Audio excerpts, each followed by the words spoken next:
Un saluto a voi tutti dal vostro Giuseppe De Vitis e vediamo assieme cosa succederà nella giornata di martedì.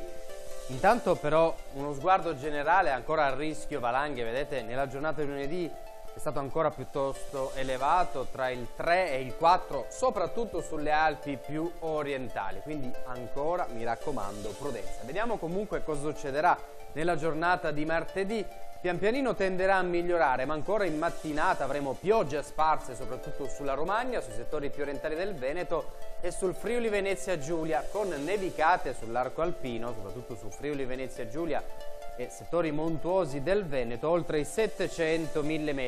Qualche nevicata in prima mattinata si avrà sempre a queste quote anche sul Trentino Alto Adige. Vediamo cosa succederà in serata, migliorerà dappertutto, ancora le ultime fioccate sul Friuli Venezia Giulia, oltre i 1000 metri, qualche piovasco ancora possibile, ma comunque poi in tarda serata migliorerà in maniera decisa anche sul Friuli Venezia Giulia. Temperature minime comprese tra i 3 e i 7 gradi centigradi, non sulla costa dove i valori si attesteranno anche attorno agli 8-10 gradi. Vediamo le temperature massime comprese tra i 9 e i 12 gradi. Per ora è tutto, buon proseguimento di settimana.